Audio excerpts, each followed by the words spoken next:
Guys, ayan na ako gisag na yung panakot sa pinagprituhan ko ng ulo ng manok. Ayan guys, ilalagay ko sa sibuyas guys. Sibuyas. Pinagprituhan ko lang yun ng manok guys. Kaya hindi ko na sumbukan. Na guys, lagay natin yung gulay. Yan guys, nilagay ko na yung gulay.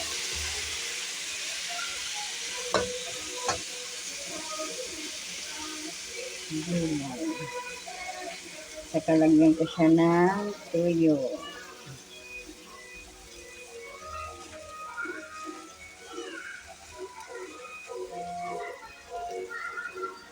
Ayan.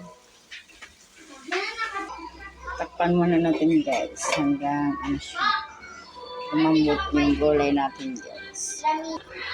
Kumukulo na siya guys, lagyan natin ng magic sarap.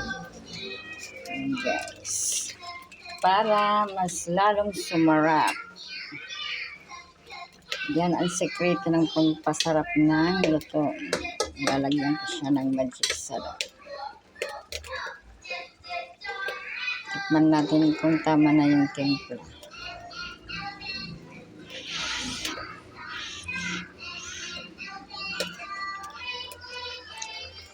Sarap na siya guys.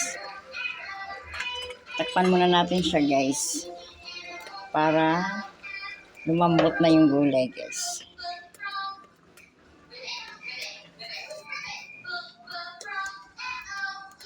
Ayan na siya guys. Luto na siya guys. Kain na kami. Masarap siya oh. Marami siyang sabaw guys kasi yan ang gusto ng mga anak ko.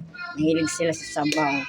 Okay, guys, thank you for watching. Kakain na kami ng dinner.